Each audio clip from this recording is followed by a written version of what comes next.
தேசம் மீது நேசம் கொண்ட உங்கள் அத்துணை பேருக்கும் இனிய குடியரசு தின நல்வாழ்த்துக்கள். ஆமா, சுதந்திரம் கிடைத்து சுமார் 3 ஆண்டுகளுக்கு பிறகுதான் குடியரசு என்று ஒன்று கிடைத்தது.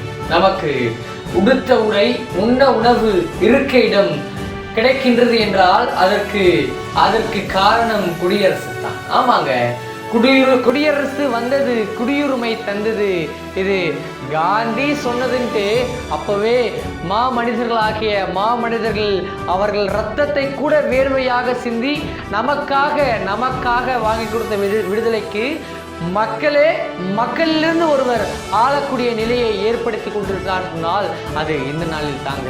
உங்களுக்கான பிரச்சனைகளை நீங்கள் தான் தீர்த்து கொள்ள வேண்டும் என்று உங்களில் இன்று ஒருவரை நீங்களே தேர்ந்தெடுத்து கொண்டு அவர் மூலமாக உங்களுடைய பிரச்சனைகளை தீர்த்து கொள்ளலாம் என்ற முறை ஜனநாயகம் என்றும் குடியுரிமை என்றும் கூறப்படுகிறதுங்க.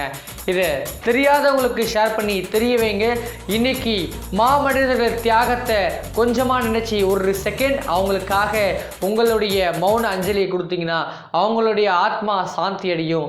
குடியரசு தினம், தேசத்தின் மீது நேசம் கொண்ட உங்கள் அனைவரையும் வணங்கி இந்த காணொளியை முடித்துக் கொள்கின்றேன். நன்றி.